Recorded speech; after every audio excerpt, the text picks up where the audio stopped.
Okay, welcome back to the Digital Creators Podcast. Today I'm here with Ken. Welcome, Ken. Thank you. Thanks for having me. So, as the sun sets on the horizon, let us take flight for an immersive experience around the globe with Ken Leung.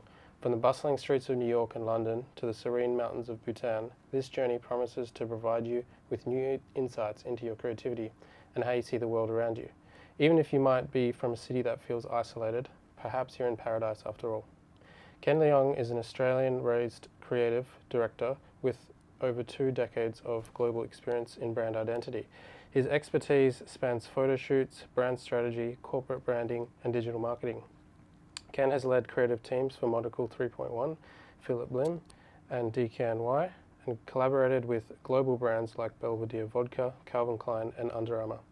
As Uniqlo's global creative director, he helmed high-profile collaborations with Jil Sander, J.W. Anderson, and Roger Federer.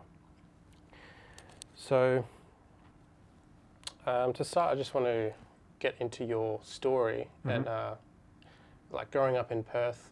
How did you kind of set yourself on the path to the career that you have now? Like education-wise, I believe you graduated from Curtin University. I did, yep. So, what did you study, and what do you think kind of set you on the path to have the career that you have? I mean, I was always interested I was always creative. I was always interested in the visual arts from a very young age. So, you know, my family moved here from Malaysia when I was 2 months old, and we were always this kind of immigrant family. And even as a child, I remember drawing logos. That was that's how I amused myself. So I'd draw Nike logos, I'd draw Converse logos. So I was always drawing, always kind of doing creative things. And I guess that took me to high school, where I got an art scholarship at Applecross High School, and then started being around these other creative people. So as far as I can remember, always wanted to do something creative. At the time, I was thinking about architecture, but I realized very quickly that architecture was this long-term sort of vision. These projects took years to kind of come into fruition. So, and I'm too impatient for that. So what I wanted to do was I started discovering, that I loved graphic design. Started reading magazines. Coming from Perth, our portal to the outside world back then. I'm of a generation where print was still very relevant at the cutting edge of culture. I would get these magazines, the Face magazines, Dazed, Wallpaper, all these magazines, mainly from the UK, but some from America as well. And they would kind of inform my knowledge of culture from around the world. So I was seeing all these amazing creative things happen. At the same time, I was going to this high school, Applecross High School, and I started doing studies in graphic design and started getting interested in it, built up a portfolio.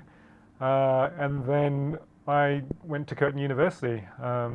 I got into architecture actually, and then decided to go into graphic design. And most particularly, it was focused on editorial in magazines.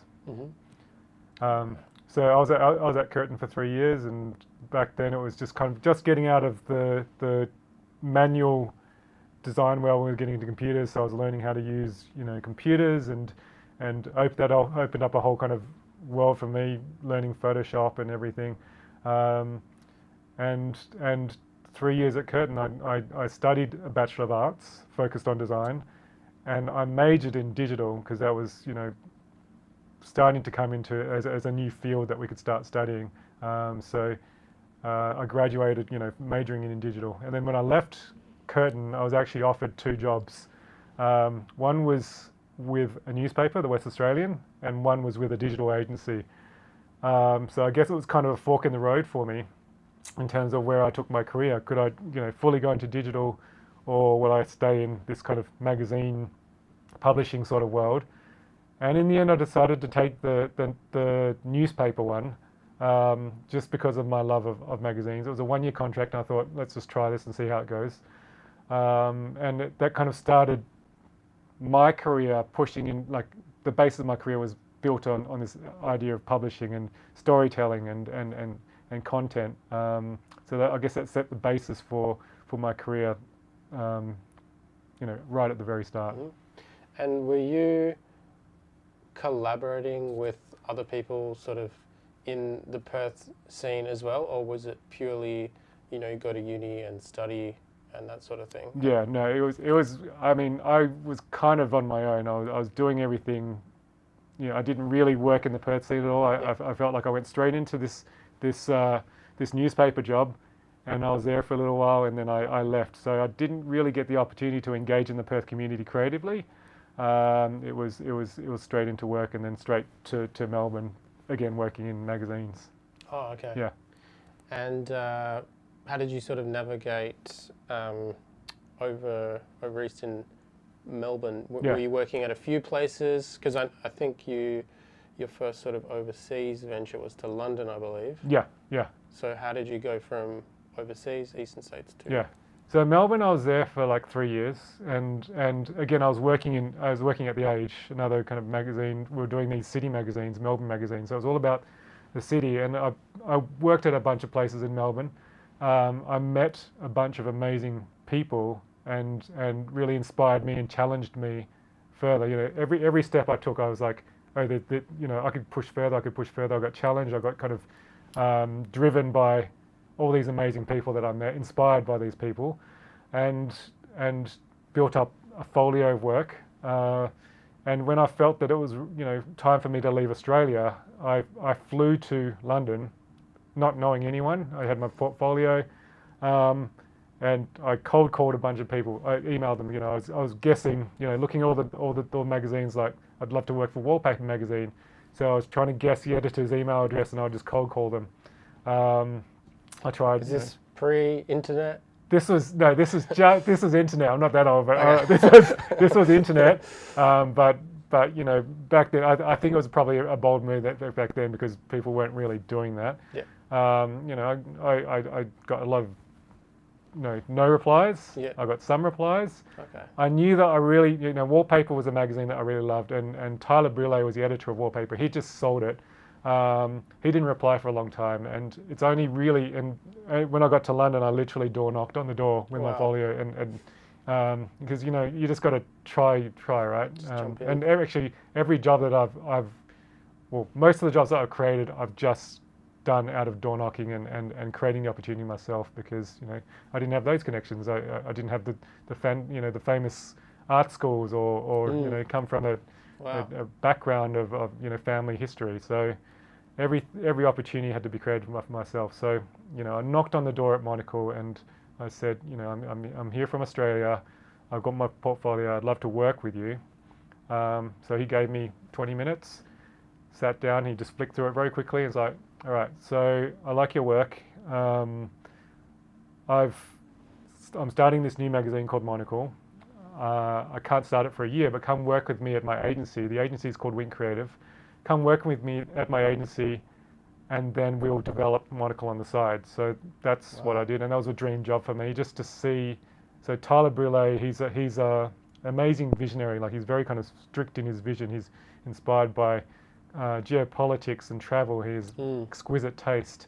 So I got to learn a lot of him in terms of storytelling, in terms of being so focused and confident in your voice, and Monocle's a reflection of that. You know, it stayed consistent for the last 15, 16 years that it's been around.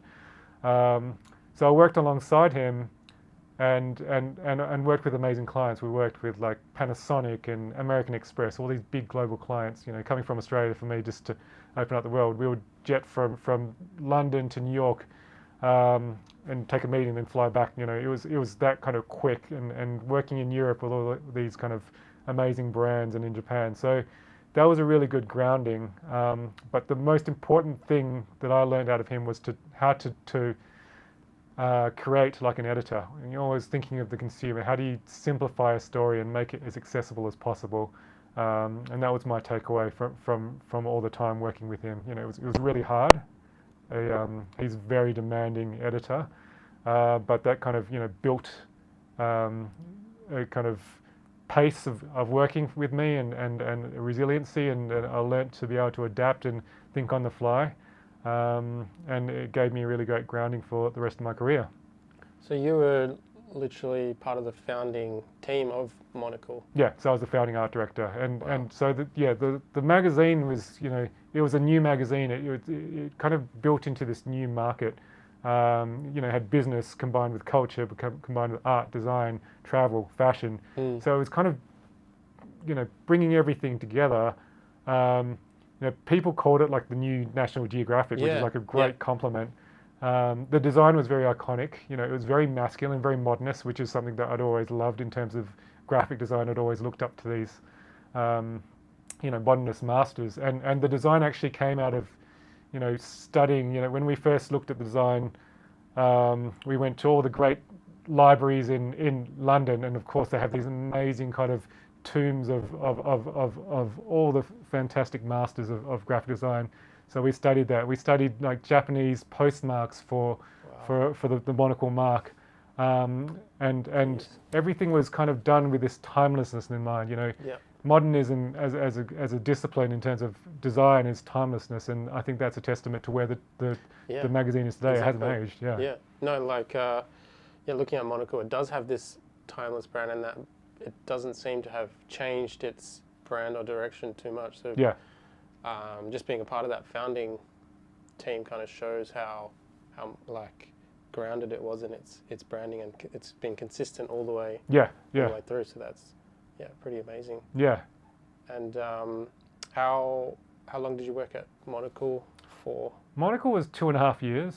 In some ways it was the longest 2.5 years of my life in a really good way, because there was so much crammed into there. We were opening. Monocle very quickly grew from a two-dimensional magazine into a complete lifestyle brand. We started doing collaborations with Comme des Garçons. We created fragrances, porter bags in Japan. So the collaboration, this when I'm starting to collaborate with other people.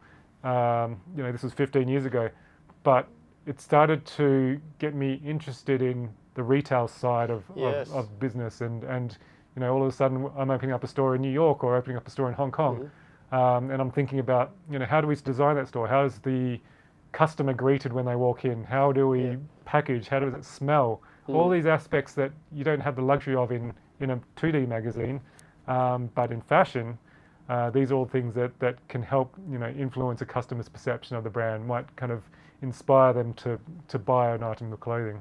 So Monocle collaborated with Comme des Garçons on fragrances. Yeah.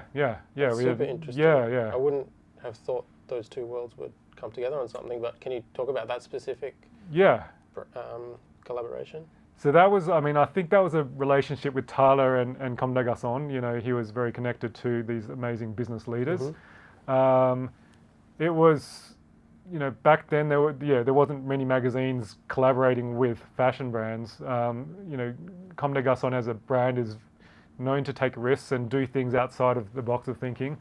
That fragrance was, beautifully designed. It was inspired by hinoki, which is a Japanese kind of wood. So it came from the Comme des Garçons kind of DNA, but also with Monocle's passion and interest in Japanese culture and travel as well. So it kind of melded together. Yes. I think the packaging became quite iconic, and it became this kind of icon of good taste, I guess, if it's on your mantelpiece. And who was sort of the target audience, I guess, for that? Was it kind of readers of Monocle who were kind of interested in Japanese culture, or who was sort of the target market for that? Yeah, so it would be the Monocle reader, and I would even kind of venture to say that the Monocle reader might not have heard of Comme des Garçons at that time. A lot of the Monocle readers tended to be like businessmen and like top C-suite, executives.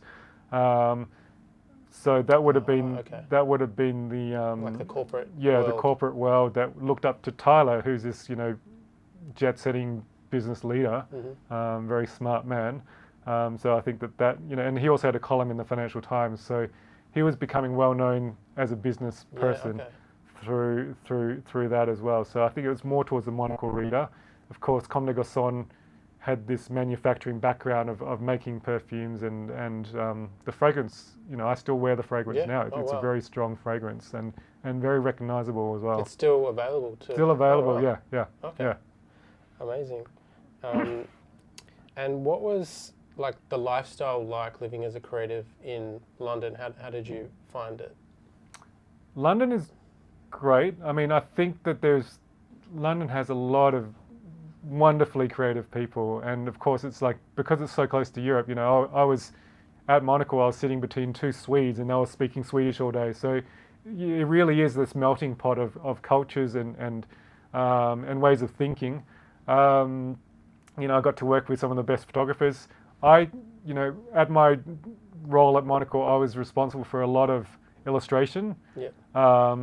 So to me, moving from Australia to London, it just felt like the whole world was so much closer to me, and I could reach out to an illustrator in Brazil or an illustrator in Japan, and I was always looking for these new illustrators because that was such a part of the Monocle language. Mm-hmm.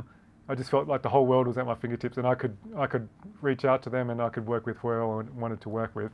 So everyone's like quite close by. It's easy to kind of form creative relationships and do sort of business like that. Yeah, I think. And what's great about a city like London is, and all the great cities that are very walkable, and I think that a lot of times you just happen to be around creative people. You might walk into a pub, you might walk into a cafe. Yes. There's always events going on, so there's these opportunities to mix and meet creative people and be inspired by them, or collaborate and build up these relationships. Everyone is always connected. There's always something going on, so the opportunities there to work with people and to challenge and push each other, I find that it's different from here. I think that there's just so much more available to a creative person in a big city like that. And with those sort of collaborations at Monocle, it seems like, for example, the Comme des Garçons collaboration, that was formed from a relationship. It wasn't really like commercially driven from the beginning. It was like that, all about that relationship from the beginning. Is that how a lot of these collaborations start? At Monocle? I guess at Monocle, or in general, because I think some larger brands, they might be purely commercial for sure. partnerships. I mean, But then the one at Monocle, that was quite, I wouldn't really think those two brands would collaborate, but it worked, and it was just out of a relationship. So is a lot of them out of relationship, or is it more like commercially orientated collaborations? Yeah, I mean, I can't speak for Tyler, but my feeling at that time is that he's driven by what he's passionate about, and he was I'm guessing he wanted to create a fragrance. It was an authentic relationship, and same with Porter bags. Porter is this amazing Japanese travel company, and they do very smart travel bags and luggage. That was an authentic relationship as well. So he just wanted to create good products. It wasn't commercially driven. It was just about wanting to create something that he loved and he was proud of, and that represented the brand and would extend the brand. I don't think there was any kind of financial goals attached to it. But then, of course, those collaborations became super successful. Like the fact that the fragrance is still selling now would be, financially a great win for them. Yeah. And I think it's because it was a real collaboration, and the passion and love and the time and craftsmanship that went into creating the fragrance, which is a really beautiful fragrance, has made it lasting. Nowadays, when brands are collaborating, I think the consumer can understand, they're just, if it's inauthentic and it's just doing it to make money or to buy street cred, people can see that, and it's probably overdone nowadays, I think, collaborations. Yeah, I think authenticity in branding is really important, and I think Monocle, you're saying, came from sort of passion, and then that passion's always going to last because it comes from an authentic place, so that can follow through in like the brands and the collaborations and that sort of thing. Yeah. And any other, like, where did you go from Monocle? Like, what was next for you? So Monocle, I was there for the first 26 issues, I think. Monocle became successful very quickly, and I was starting to get noticed a lot in America, and for some, it really hit in New York. there's a magazine called Vanity Fair in New York that noticed our work, and they reached out to me personally and said, I love the design that you're doing. Would you consider, working with us to re-envision Vanity Fair? Wow.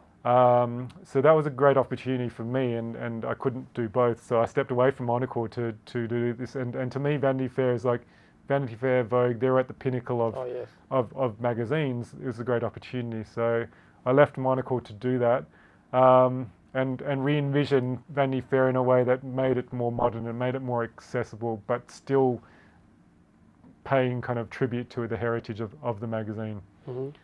And that was within the first 2 years at Monocle, that 2.5 years, yeah. That's pretty quick. Yeah, it happened very quickly. We talk about Tyler is a branding kind of genius, so I think the brand got out there very quickly, and the word spread about Monocle, and I was seeing people carrying the tote bags around all over the streets of New York and London and Tokyo when we were there. So it very quickly spread. And of course we were opening these stores. So he understood obviously how to grow not just a magazine but a brand. And so you went to Vanity Fair in New York, is it? Yeah, so I was still living in London. I started my own agency called Modern Publicity. Okay. My first client was Vanity Fair, and we were working with them. We worked with Esquire, worked with Aesop, a bunch of brands, working mainly on editorial, but also some graphic design projects. And ultimately I decided, after spending all this time in New York, I wanted to move there, and I actually wanted to get out of magazines. I felt that magazines had kind of served the first 13 years of my career, and next I was interested, having kind of learnt about retail design and how to influence a customer or speak to an audience in all these different ways. I was interested in fashion. So again, I packed up my stuff and I brought my folio over, and not knowing anyone in New York, I started door knocking and cold calling people.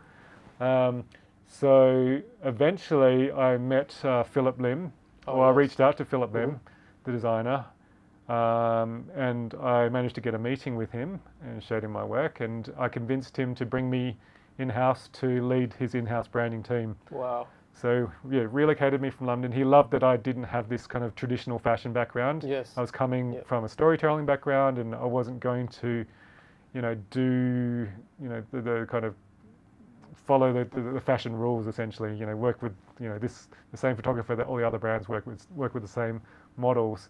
I would look kind of outside the box and approach it in a very different way. So yeah, relocated to New York and started, not knowing anything about fashion, and then started working with Phillip and learning everything that I knew about fashion on the job. Was fashion something you've always been sort of interested in, and it was always sort of in the back of your mind that you wanted to do it, or was it something new when you started working with Vanity Fair that you were like, oh, this is something I really want to pursue? Yeah, I was interested in it. I think I was always kind of intrigued by it as a kind of from a branding system, and it felt exciting to me to watch the runway shows and just have the energy, and fortuitously I kind of grew into, one day I was working at Phillip Lim and I was like, I'm kind of bringing together everything that I love, architecture I love, and I was doing the stores all over the world, runway shows I love, obviously I was overseeing that, film, music, everything that I love, artists, I was collaborating with artists, so everything that I love creatively came together into this one job, and it kind of happened that way, and I was very blessed to be able to create using all the kind of things that I'm passionate about. And did you feel like you had a lot of creative freedom working at 3.1 Phillip Lim? Yeah, so Phillip Lim was like a kind of complete opposite to Tyler Brûlé at Monocle. Tyler Brûlé was so singular in his vision. Phillip was inspired by more about like taking contrasting ideas and putting them together. So he loved Hermes, but he also loved, going shopping in Chinatown and mixing stuff together. So to me, it was like a different way of thinking, and it opened up my mind about, there's beauty in contrast and juxtaposition of opposing forces, whereas Monocle was just like beautiful high-end stuff. So it's a new way to create. I had to learn a lot about Philip's way of thinking, and after maybe like 6 years working with him, I became responsible for everything at the brand visual. Wow. You know, the runway shows, advertising campaigns, Jeez. other than the clothing, of course. So that was you know a great deal of trust that I had to win off Philip. You know, his name was on the door. So for him, he had to learn to trust me and let go of the control of that and understand that I'm going to be able to. Well, my goal is to translate his vision so that the customer could understand, you know, what they were buying into. Yeah, no, I wasn't so aware of the Phillip Lim brand before, but just looking at the campaigns and the clothing and everything, it's such a beautiful brand. And in a recent Wall Street Journal interview, Phillip Lim shared a perspective emphasizing, I'm never looking, he says, I'm never looking to make a statement, I'm always looking to evolve ideas. Considering your experience, how did you see this philosophy kind of work in with the 3.1 Phillip Lim brand? Yeah, Philip always said that I'm not about the revolution, I'm about evolution. So he didn't want to reinvent a t-shirt. He would take a t-shirt and refine it and add his little touches on it and little kind of thoughtful details. So for me, I had to figure out how to communicate that in the most exciting way possible, because you know, if you look at brands nowadays, they're, you know, it's all about loud and like trying to make a statement. And statements. So being a more kind of quiet designer, and by nature he's quiet. You know, a lot of the brands that are successful nowadays, they have these big kind of personalities as their creative director and as their front person. Like that, yeah. So it becomes very great for social media. Philip was the complete opposite. You know, for instance, I remember we were up against Alexander Wang, and Philip and Alexander Wang were like the two of the contemporary American designers, you know, and they couldn't be more disparate in terms of personality. Alex was like party guy. All the editors loved him, loud. You know, he threw this 10-year anniversary party where there was like stripper poles and they were throwing out these like Alexander Wang $100 bills printed on there. By contrast, we did our 10-year anniversary the next night in the same venue. Wow. But we did it where the models walked through, you know, huge mounds of organic soil, like 25-foot mounds, and it was very kind of serene and primal, because you were walking to this space where you felt enveloped by nature, and the room smelt like earth. It was very grounding, because that show was, the 10-year show was, the collection was entitled Stop and Smell the Flowers. So it's really contemplative, and we didn't have these massive budgets to fill a room full of flowers like, you know, like Dior would, for instance. So we had to be a bit more creative about how do we represent this idea of stopping to smell the flowers. So we ended up collaborating with this artist called Maya Lin. She's an artist architect, and so she built these huge mounds of soil that really felt, it made you feel small when you walked into the big space. And what was really interesting about the show was it was circular before brands were doing circular. So once the models had walked through, we invited, you know, all the editors to take the soil back to their apartment and pot plants on their balcony in New York. And then we also donated all the soil back to New York Parks and Gardens. Wow. So it was all kind of returned back to New York City. And then we volunteered as the whole Phillip Lim team to help with the gardens and give back to the community. So there was, you know, an ethos that was part of, you know, Philip's very kind of generous and kind person. We continued this ethos through everything that we did. So for instance, when we shot that campaign, you know, we would fly into places like Bhutan, Ethiopia. Yes. And rather than flying with massive kind of fashion crews and hair and makeup teams and models and stylists, and like sometimes these productions become such a big thing. I preferred to keep it really small. You know, many times it was just myself, Philip, a photographer, and we would street cast the girls. Like when we flew to Bhutan, we would street cast the models there, and they would do their own hair and makeup. Philip would style it. And having a small team meant that we could keep it more authentic and keep it more real, and there was less kind of wall of people that the models had to respond to or feel intimidated by. So it just felt a lot more comfortable for them. I think the images were much stronger. And then all the money that we saved, we started donating back to the local communities. Yes. Like in Ethiopia, when we went there, we donated back to maternal health charities in Addis Ababa. So everything that we did, we weren't just coming and taking advantage of the location, just to get beautiful images. We were authentically giving back to the places that we were blessed to, visit. So Bhutan, Ethiopia, Marrakesh, and so in New York, we go back to New York, holding the shows there. So this kind of ethos of giving back and circularity we were doing before it's become, commonplace in the fashion world. Before we were even talking about sustainability that much, it just felt natural to us. And that's something that really resonated, authentically with customers, because it was part of the way that Phillip approached life. Yeah, it seems like culture is a big part of the Phillip Lim brand. How does culture, and then on top of that maybe sustainability, how did that all tie into the brand, and where does that come from? Does it come from like the Phillip Lim philosophy, or? Yeah, so whenever I work with a brand, to try and understand, when it comes from a founder like Phillip, it's really understanding the way he thinks and the way he sees the world.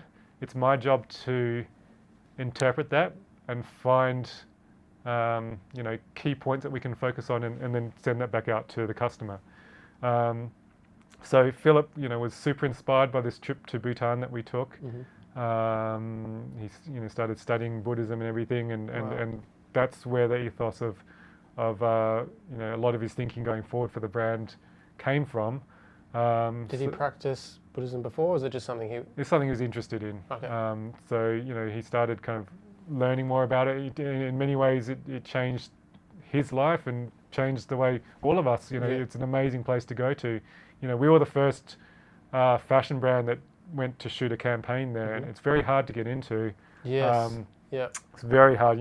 Even that airport landing, I think only a handful of pilots can make that landing into the airport in the world, because it's like coming through all these mountains.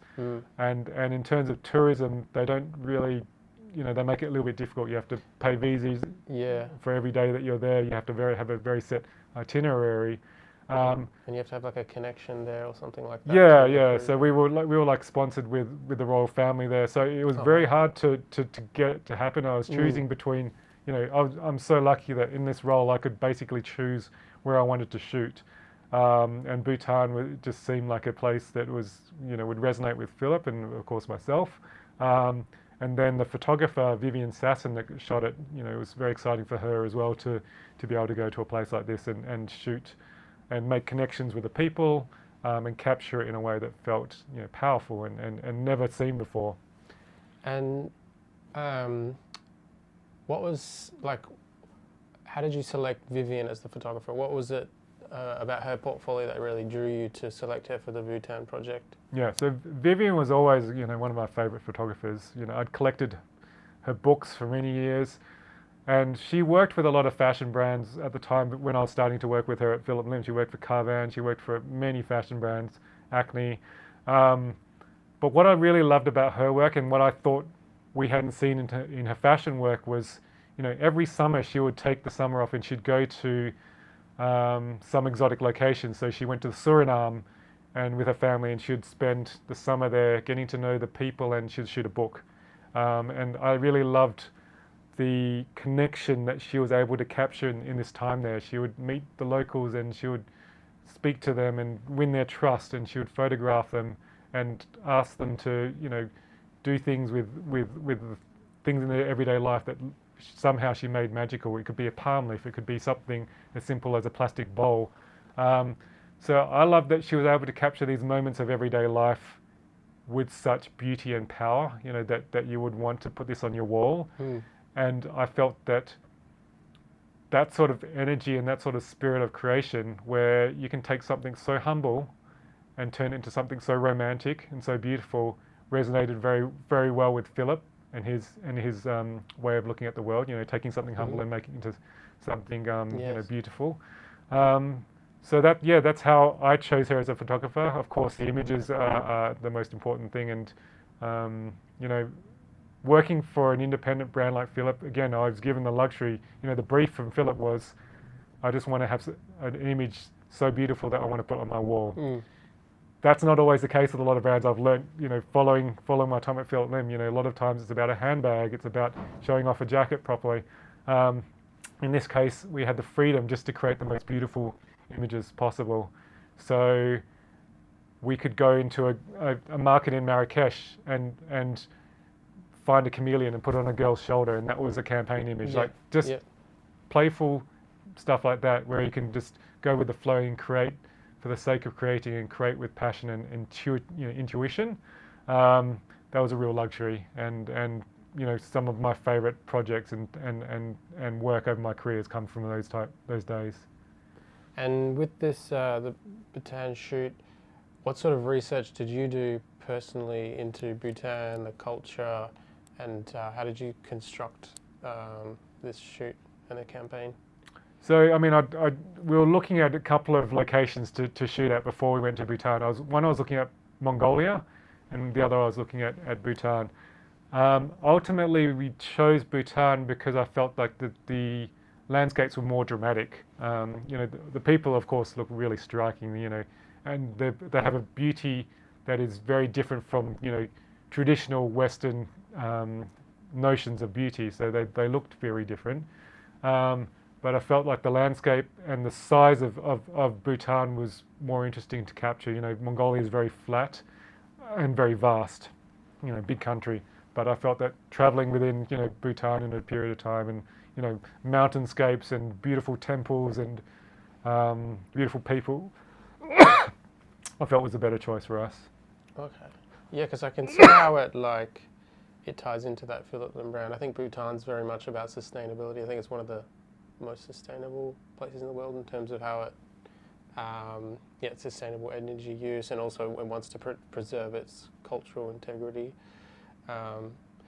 And it's the kingdom of happiness as well. Yeah, that's what was interesting to me, is like, you know, who doesn't want to go to this magical kingdom of happiness? They've branded themselves literally as this you know, kingdom of happiness, and they measure their, you know, the way that they look at the world, which is, you know, why it's such an amazing culture, is they don't measure their success by their GDP. They measure it by happiness. Yeah. So when we were there, you know, everyone has education paid for. They treat each other with a lot of respect. Obviously, they love nature. We were walking into this temple one day, and we all had to duck, and it's like, what is that? And it's a massive beehive. And us being Westerners, like, why don't they just take that beehive away, and so we can walk into the temple, you know?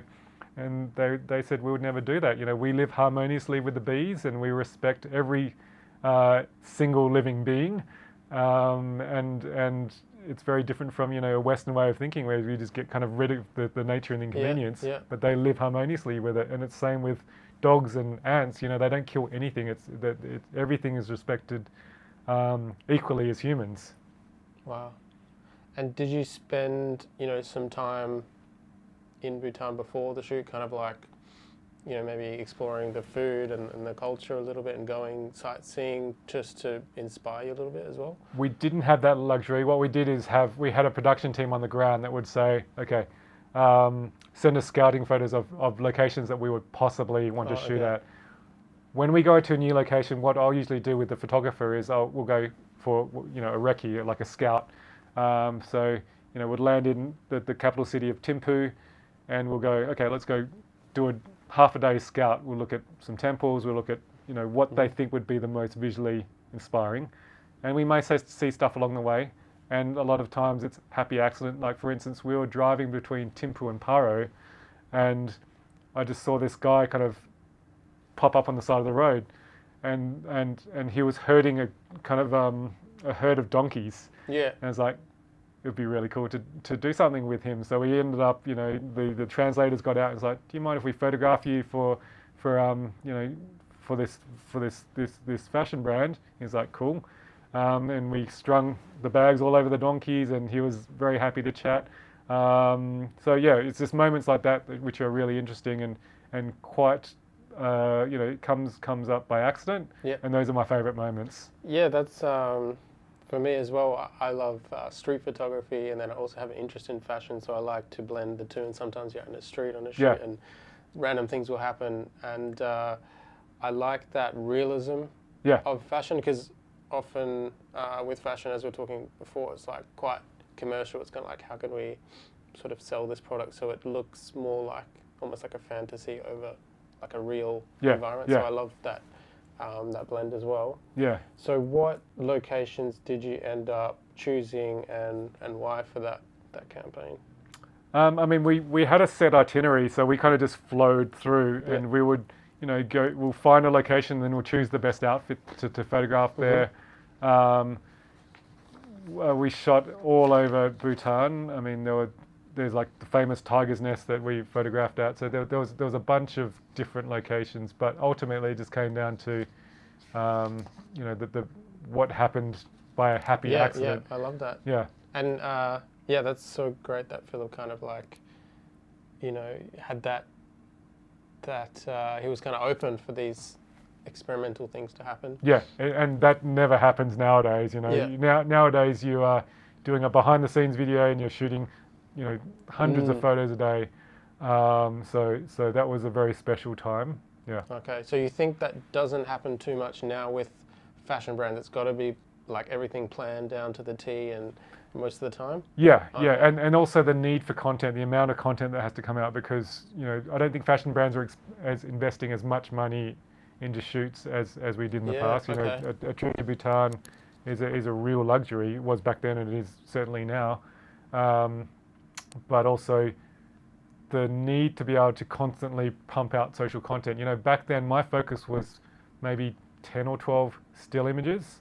I would shoot behind the scenes on a camera, but it was just really, that wasn't the driving force behind it. I could focus on the 10 or 12 still images. Every day at the end of the day, we'd print out these Polaroids and we'd like, okay, cool, what are we missing?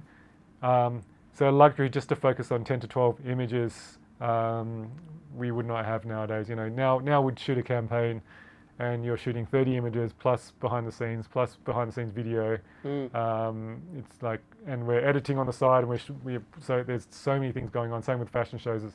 It's all about creating this massive content, and it's hard to, you have to prioritize, what is the primary, thing that we want to get out of here? What's the most important product that I want to focus my time and attention on, and what's going to help the brand the most? All the social stuff, sometimes I'll get art directors to help me out on that. Yeah. But you do have to keep in mind, otherwise there's just not enough time to focus on what's important. It seems like the brands you've worked with, like Monocle and Phillip Lim, have this sort of timeless approach to really taking care in each creative decision. Yeah. How has that changed over time with like social media, and as we were saying, brands wanting to pump out more content and get things sort of quicker? How's that changed your approach as a creative director? Did you have to adapt to that sort of? Yeah, I mean it comes with the the changing brief. When I was with Philip, his brief was, I just want to create images so beautiful I put on a wall. Yeah. When I'm with a more commercial brand like DKNY or Uniqlo, I have a brief that says I need to deliver X amount of images, 2 30-second cuts of a video, this and this and this and this, and we need to focus on these products. So the brief is more infinitely deeper and more product focused.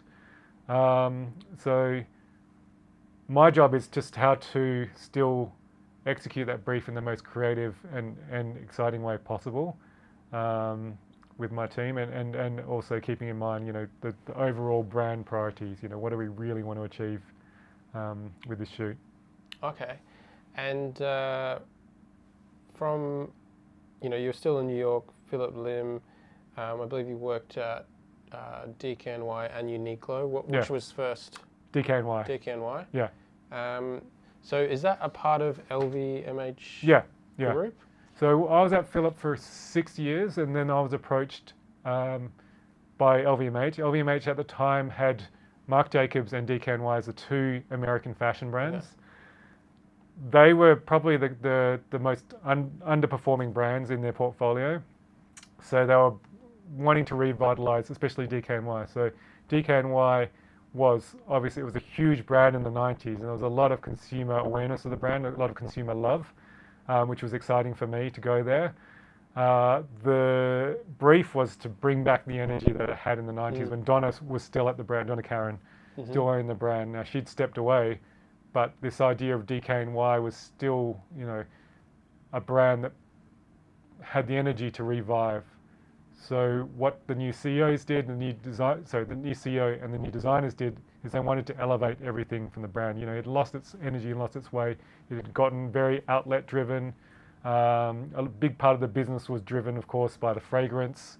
So what we were doing was we were giving it back a New York edge. To me, my personal goal was like, it should be the ultimate New York brand. It literally has New York in the name. At the time there was Alexander Wang, there's Ralph, there's Tommy Hilfiger, but I thought we could, and Calvin Klein. So we had the potential to reclaim DKNY as the iconic New York brand. That was the way that I approached it anyway. So we did that through elevating the product. We did a lot of advertising campaigns.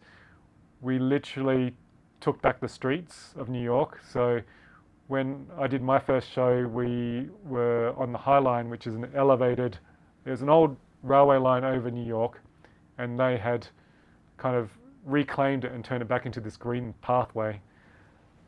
Now the season that I was doing was called Neo Soho. It was a futuristic vision of New York. It was like 50 years in the future.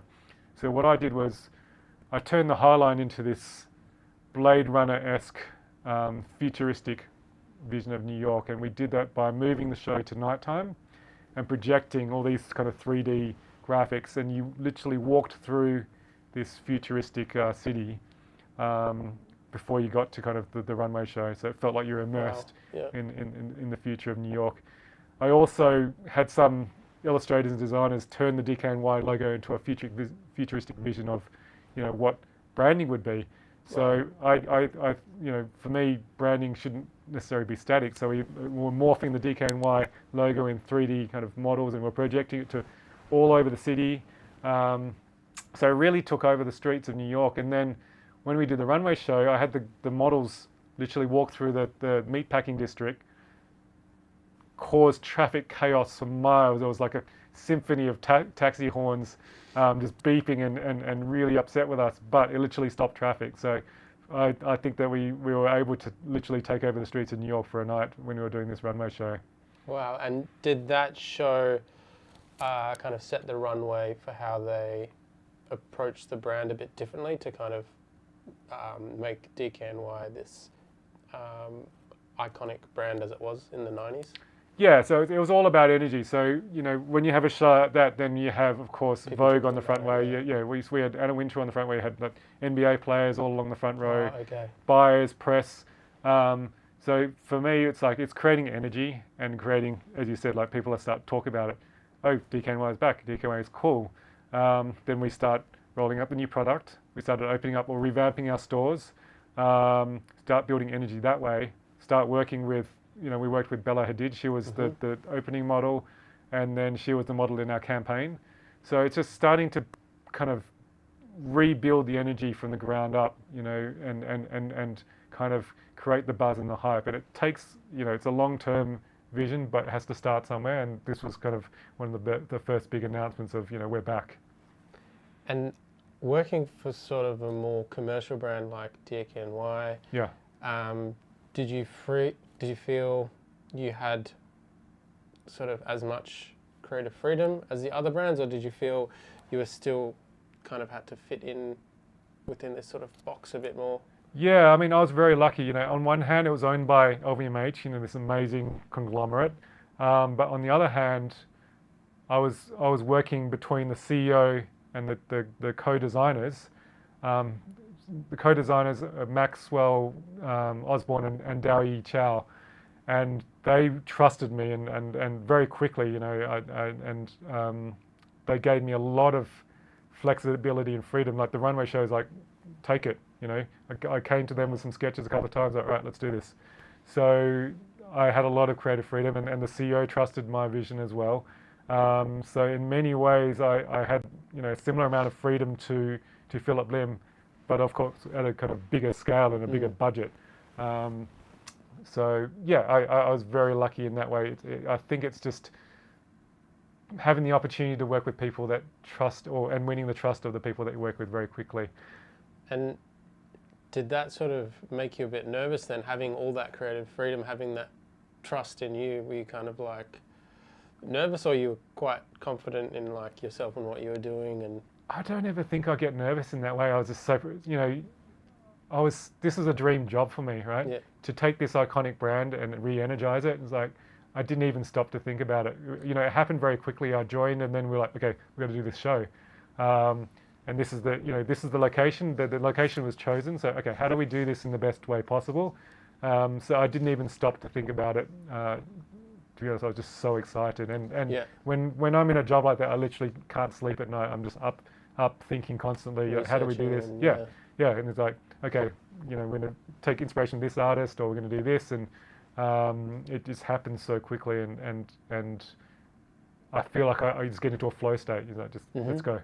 Yep. You don't have time to think about it. And when you are able to create in that way, where you're so excited and it comes out intuitively, and you don't, authentically, you don't second guess yourself. That's the best kind of creative outlet for me. And I was watching that show from behind the producer's booth, and with Max and Dow, and I had goosebumps. I was like, this is what we're here for.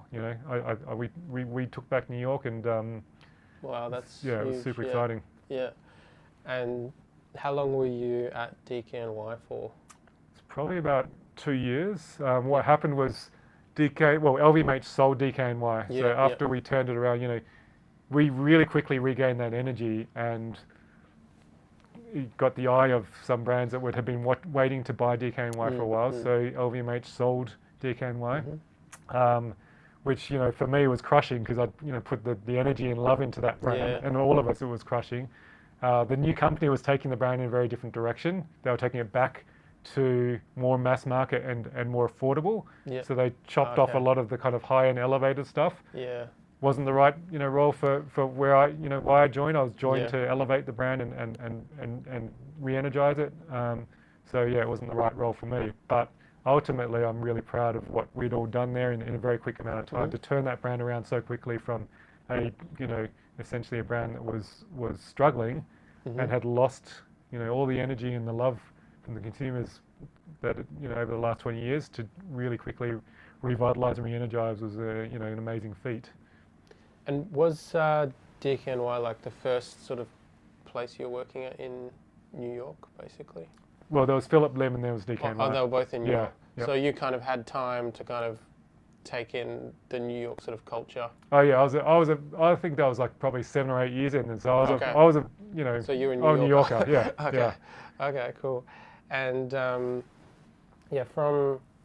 DKNY, it looked like you were just on a path to bigger, more corporate brands. Yep. So you went from DKNY to Uniqlo. Yeah, so after DKNY, I actually took a sabbatical. So I had like a non-compete clause. So I took some time off to travel the world.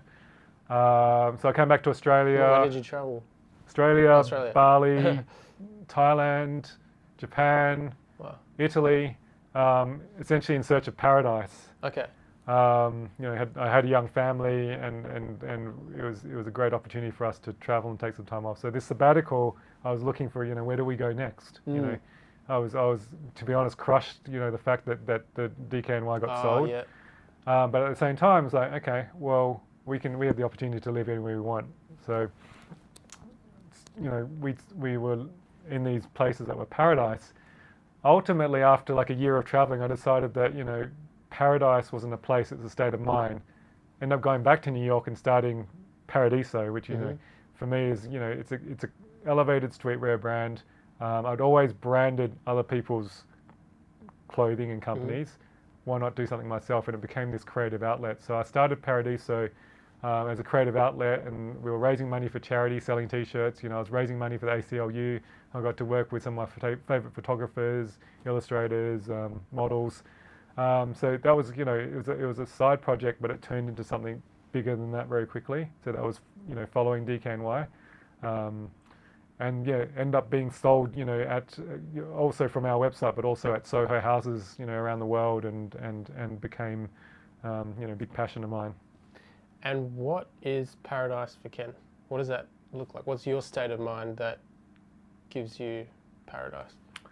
I'm innately creative, and I feel that if I'm creating, I'm happy. So being able to create intuitively and freely, I think that's paradise for me. And that is, I've been able to do that many times in my career, but getting into that flow state is like, I've got a project, and researching and starting to look at references, that's my happy point. And then when we get there on the shoot, collaborating and responding to things that you see, on the location, or having to face challenges and solving those with creative solutions, and then coming up with these beautiful images or films and adding it all together. So creating and flowing, creating with freedom is my idea of paradise. And you chose Perth as your paradise. Are you still able to do that from here? Like, you still feel just as energized here in Perth? I do, to an extent. Obviously the opportunities here to create for brands, I feel like I'm creating here more as an artist, because I don't have the set briefs or parameters to work within. So, in New York, there's always work coming at you, and I'm creating for a purpose. Whether it's to sell product for Uniqlo, or whatever it is. In Perth, the opportunities aren't as abundant, so I have to create my own opportunities. So, yes. For instance, I had the Sydney Dance Company was here, and I'm like, okay, I connected with one of the dancers, Chloe Leung. Was like, let's do a project together. So we decided to go down to Cottesloe Beach, and it was super stormy that day. And I was like, all right, we're going to embrace the weather. We'll shoot at dawn, and we're going to make it as wild and ferocious as possible, because that day all the seaweed was washing up on the beach. So she's reacting to that. I've got one still photographer and one videographer there, and we're just rolling with it. Like I had all this kind of soundtrack to play that was kind of inspired. It was too loud for that. It was just intense, crazy. So we created this film to based around her being here. The opportunity to do that, and there was no purpose in mind. It was just to create something that captured a moment in time for me that was like, showed the wildness of us being perched at the edge. I called it the edge of the earth. Yeah. Because I feel like sometimes we are on the edge of the earth, geographically, but also culturally. I think we're so separate from the rest of the world. So this is my response to that, and creating something that I felt that was representative of Perth as my hometown. Okay, amazing. And then sort of back to New York after DKNY. Yeah. Uniqlo, that's huge brand. Yeah. Japanese brand. Yeah. So, I mean, how did you start off in that position, and what was your role from the get-go? Yeah. So Uniqlo is owned by a guy called Tadashi Yanai. And he really wanted to elevate the global customer perception of Uniqlo around the world. He didn't want Uniqlo to be seen as fast fashion at the level that Zara and H&M are. Uniqlo is about making timeless quality clothing, but through manufacturing and through technology, they can produce it at a more affordable price point. So that was the goal. That's why they brought myself on with this fashion background, to elevate all of our kind of creative and do these collaborations that would hopefully educate customers that every shirt, every piece of clothing that Uniqlo produces, there's craftsmanship in. There's a lot of thought and design and refinement. The pinnacle of that expression was working with the iconic designer Jil Sander. So when I joined, we brought back that collaboration. It was a collaboration that they'd done with her 11 years prior, very successful. So we brought that back because she really embodies this sense of obsession with craft, obsession with design, obsession with detail, and we felt that she was the perfect person to collaborate with again to educate and show customers our commitment to quality and to timelessness in design. How did you navigate having this corporate brand and then maybe this more designer brand? How did you kind of marry the two together in collections?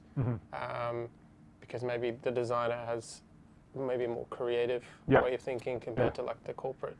For sure. I mean, a lot of what I did was, I was in between. Obviously, I was representing Uniqlo, but I also had to build a relationship with, we call her Miss Sander out of respect. She's such an icon in the industry. But when I was speaking to Miss Sander, I really, she would get frustrated. Of course, Uniqlo has a very scientific way of approaching clothing. Maybe this button is used for a certain reason because of cost or wearability or durability. And Miss Sander wanted to use a certain type of button. So there's a lot of diplomacy that I had to be in between, and I understand it from her point of view, and of course had to represent Uniqlo in the best way possible. Ultimately, that's what a collaboration is. It's about both parties trying to figure out, get the best out of it, and ideally you get win-win situations. It was the same with Jonathan Anderson, working with him. A lot of times he would be unhappy about the collaboration, but it was my job to make sure that they are happy with the way that we represent the collection as much as possible. Okay. Because it sort of leads to this question, which you sort of already answered, but Uniqlo, a major corporate brand specializing in staple pieces and everyday wear, seems to have maintained its integrity in the fashion world, or as much as is possible for a multinational corporate commercially accessible brand. Do you agree? If so, why? Is the integrity due to its frequent collaborations with respected designers, or does it stem from Uniqlo's core design philosophies rooted in Japanese culture?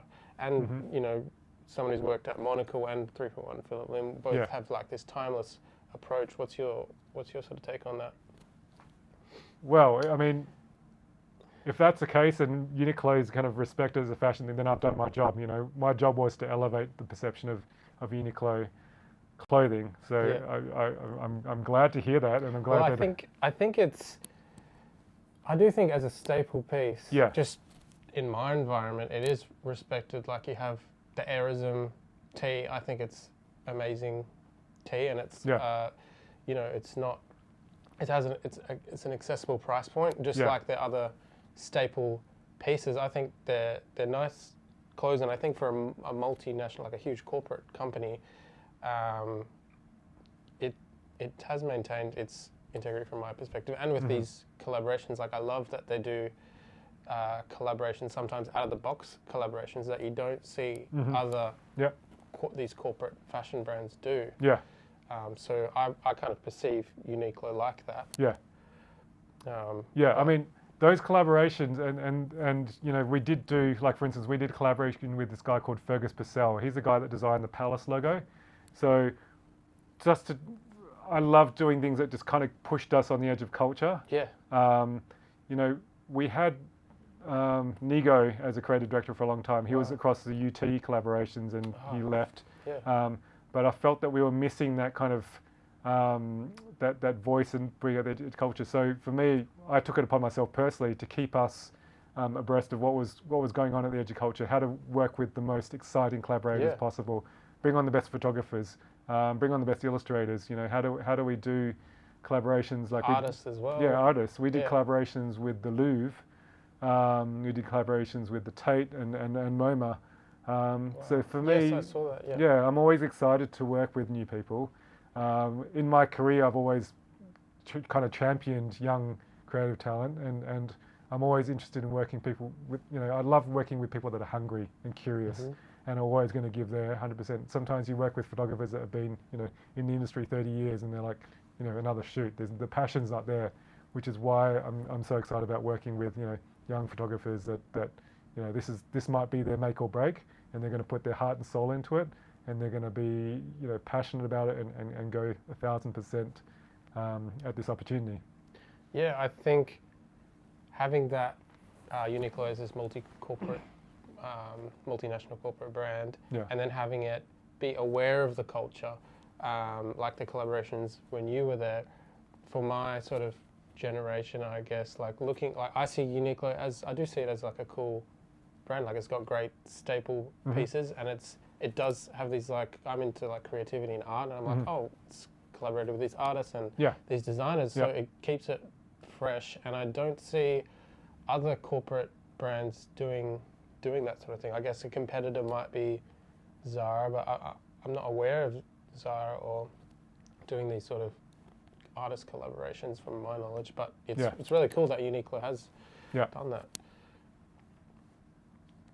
What are your thoughts on Uniqlo's arrival in Australia and its success? I think it's successful just from being here in Perth and going to the stores. It's always, I think people love it here, but I guess that was sort of your role at Uniqlo, was maybe possibly breaking out of that perception of Uniqlo being this Japanese brand, and now it's come to Australia, where we don't really have a solid fashion scene or anything, but I think maybe it was through the quality of clothing and the collaborations, and maybe our proximity to Southeast Asia and Asia, but it seems to be quite successful. So what's your take on it kind of arriving in Australia? I think it arrived like a couple of years ago or something. Yeah, I mean, it's funny because, I was sitting in New York during the pandemic, and we were looking at the numbers from around the world.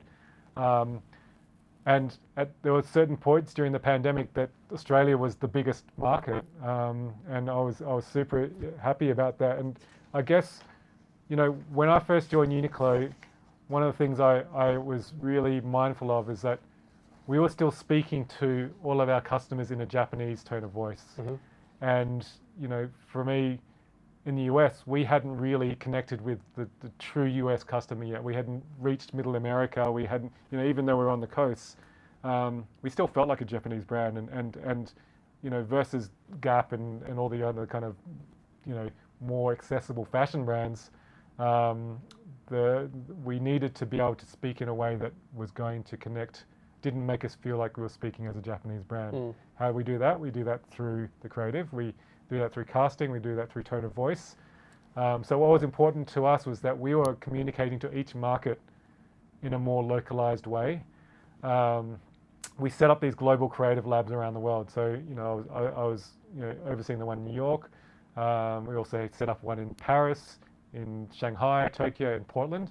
It's not Australia? Not Australia. Not yet. Well, that was something that I would have loved to have done. But there could have been one for the APAC region, and I probably would have put it in Singapore. But the idea was that these localized kind of regions, you'd then create content that was specific to each market. So when we opened up a store in Berlin, we already had a team there that was like, okay, these are the influencers that you should be working with. This is how we should speak to them. This is the right tone of voice for Berlin, which could be different from, Istanbul or Russia, where we were open to. There's not so much, the world is such a big place, and there's so many cultural nuances. Even, especially in Europe, you travel 100 miles and it's different culture, different language, different way of looking at the world. So my job at Uniqlo, this big global role, it's amazing to kind of understand the nuances and be across the nuances in every corner of the globe. Australia obviously is very different as well, and there's differences between Australia and Singapore, Australia and New Zealand. So there's so many differences that you can embrace and you can learn from in these roles. But I'm glad that Uniqlo has resonated in Australia. Yeah, no, I think it has. And what was it at the core of the Uniqlo brand that you kind of mixed in with each culture? There must be one consistent theme within the brand that you would kind of marry with the culture of each country or place that it was coming to. Yeah, so I mean, the slogan was made for all. So it's a very broad slogan, and it's the complete opposite to Monocle. Monocle was such a narrow focus. Uniqlo is so broad. I guess if there's a running theme, it was this kind of democratic product that it was made for all. But then we would localize it for each market by through casting and the people that we would have in the campaigns. And did the sizing specifically of each garment change based on the reason, or was it the same sizing? I know in Australia here, sometimes it's harder to find like XL pieces, I think, or they only sell XL online, not in store. Yeah. Did that change with each country, or? Yeah, so that's a buying thing. So, Australia, obviously, they're at different seasons to the rest of the world. So if we released a collection, they would buy, more summer appropriate clothing, where we were in winter in North America. So, the designers of a collection would make sure that there are, more warm weather specific clothing for each region. So APAC, which is Asia Pacific, it's always going to be tropical. So you need to have shorts. You need to have short sleeve, more breathable sort of stuff. Whereas North America could be in heavy puffer coats and wet weather gear at that time. Okay, so Australia's always behind, right? They'll have the collection elsewhere, and then we'll get it sort of behind. Okay. We'll get it a little bit late, and then it'll be the same collection, but you'll buy more lighter sort of clothing from that. Okay. Yeah. And sort of back on Paradiso, and I've seen you've kind of been experimenting with AI and that sort of thing. Yeah. So I'm curious about that and what insights you've kind of gained from, playing with AI technologies, using them in your brand, and how do you see maybe the future of creative direction with the use of AI? Yeah, I mean, I played around with it just because I was curious, and I'm always curious about new things and new technology. I played around with it for a while. Ultimately, I haven't felt like it still has the soul, and I can tell that it's an AI image. I've seen other brands use it, and I think that the authenticity isn't there yet. Mm-hmm. And I think if I look at the way that people respond to it, people are like, that's AI, and then you lose a lot of trust that way. So for me, I played around with it. I probably wouldn't use it in a big brand context. Mm-hmm. That's the beauty of my brand, Paradiso. I can play around with things for fun, and it was just stimulating conversation. I have the freedom to do that. There's not multi-million dollars at stake, $1 billion in some cases. Mm-hmm. I think the future of AI is, it's very trend on topic at the moment. Yeah.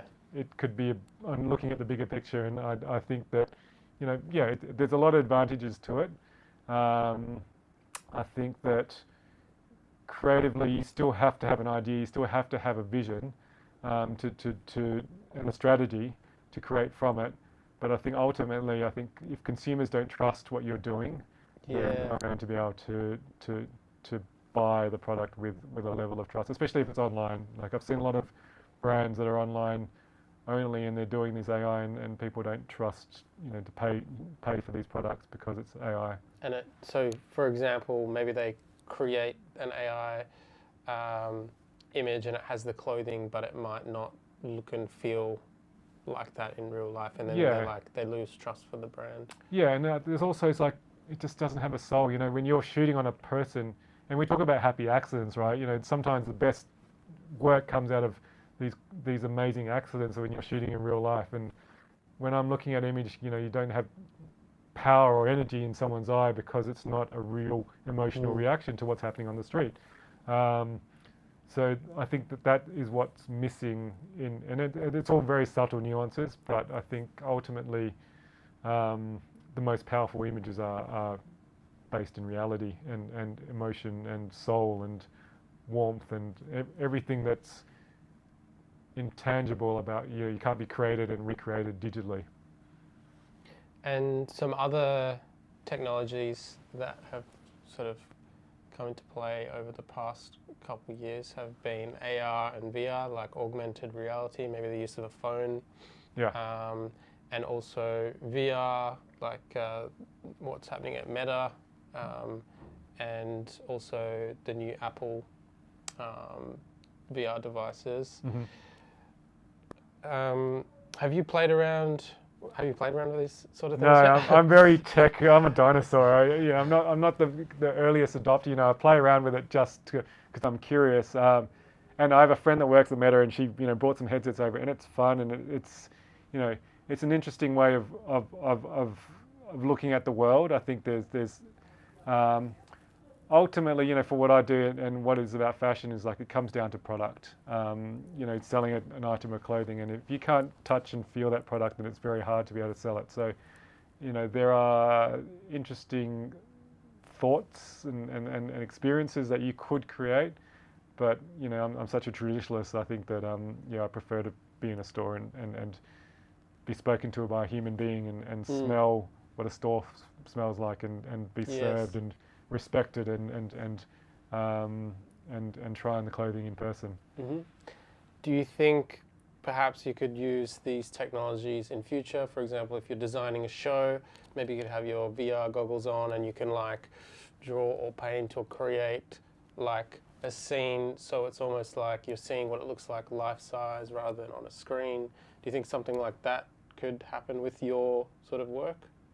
I mean, yeah, it's not my area of interest. So I still think I want to walk into a room and see a piece of art, and I want to be able to feed off the energy of people around me. But like from a planning sense, like instead of planning it from a screen, if it's a big project, maybe you're designing a fashion show. Yeah. It'd be like a more immersive planning tool. Yeah. Do you think? Like planning tool. Yeah, like if you're planning a show, like architecture for a fashion show. Right. So you can see the space and yeah. I mean that definitely. I see all this technology as tools. Tools, yeah. To help you get there. It's just like computers. It's a tool. So it doesn't replace the idea. It doesn't replace the creativity. It enhances it and gives you. It's like a paintbrush. Yeah. It gives you the opportunity to do something a little bit different. And what I do love about AI is, going back to that point, is that it does give the tool to everyone. It lowers the bar of entry to creativity. All you need to do is be able to think of references and type a prompt and think about what you want to create. So I love it in that way. I love it that the more people creating it, the better. So I think it's a good tool in that sense. Yeah, and I'm not too afraid of AI taking over as a creative, because I think it's the knowledge that a creative has that's the more powerful thing. For example, it takes a photographer or someone who knows about photography to know what a good photograph looks like, whether it's created in AI or not. Same with creative direction or whatever your craft. So I still think it's important. It's that knowledge that AI can't, take over yet, at least. Like you said, you're still giving it your taste. Yeah. And that sense of taste, when I'm creating with AI, I might reference certain photographers, I might reference certain lighting, certain film grain, certain type of model. So I think that input is, that I'm not worried about AI as well as a replacement for what photographers or what creatives do. I think it's it's a tool, and if you ultimately have a good strategy and good taste, then it'll kind of come true. Yes. And sort of back on VR, do you think working from isolated places like Perth, do you think VR can open up more opportunities for international collaboration? So, with Apple or Meta's VR devices, I've seen that when you wear it, you can almost have like meetings or conversations, and it's like they're sitting in front of you, and then also creation as well. Do you think the embrace of these technologies could open up more opportunities for international collaboration? Yeah, I mean, I hope so. If it does feel like you're in the room with another person and it feels more collaborative, more than the Zoom. I find Zoom calls quite exhausting, but if it's a fun way to work together. I mean, I still, again, I'm a traditionalist. I still want to be able to meet that person and be in a room with them if I can. But if following that, all right, we're not in the room anymore, but we've met and we understand each other, we trust each other, and we're collaborating on a project that's 3 or 4 months down the track, then that could be a much more fun way than do it through a Zoom call. And what are the challenges now being a creative director here in Perth with maybe you have more international clients? What kind of challenges do you have as a creative director here in Perth? I mean, the luxury, I'll spin it back. The luxuries I have are time here because I think, when you're in a big city, so much of your day is spent commuting and just getting by. So now I have time, and I'm very blessed to have that. The challenges are that generally, the opportunities aren't abundant here. The brands that you work with, even the kind of level of open-mindedness and thinking and open to new people, new ideas, new ways of doing things, risk. I think that those are big challenges coming from, a city like Perth. Yes. And then I want to talk about Bali. I think you went to Bali recently and went to Potato Head. Yes. So what was that little trip like? Potato Head, I'd visited it 6 years ago. This was actually on the Paradiso year off trip. I visited Potato Head and I was super impressed coming back. Bali, obviously over the last 6 years in the pandemic has changed a lot and it feels super creative, and there's a bunch of people there from all over the world just wanting to create. So to me, the nexus of that, or the kind of melting pot of that, is Potato Head. It's another melting pot. Yeah. I think they call themselves, or they brand themselves as a creative playground. They've opened up new wings, and it does really feel like through exploration and discovery, there's always something new to discover around the corner. What I think they've done really well is they've paid a strong homage to the cultural history of Bali. It informs the uniforms, it informs the food, it informs the architecture. They've brought in world-class collaborators like OMA and Ilsa Crawford and like all these amazing collaborators, but it's done in a way that's very kind of tasteful and respectful of Balinese culture and very specific to that region. So everything feels like it's a nod to the heritage of the land and the space. Potato Head specifically. Yeah. I like Potato Head as well, and I think it's also become a hub for creative events. Like I think Instagram and Meta had some events there as well. Yeah. And I think the challenges that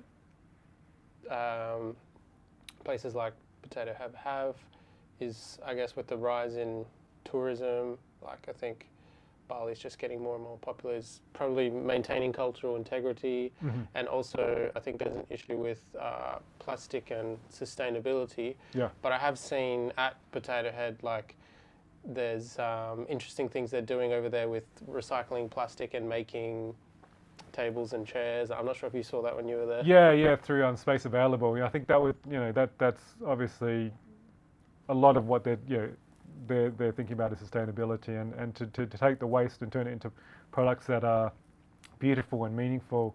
When they've melted the waste plastics together. So there's a guy called Dan Mitchell that is collecting this waste in Indonesia and creating products out of it. They're small products at the moment, and then I think he's expanding that to become furniture and everything. But it looks like marble. It's kind of mottled, it's and nice.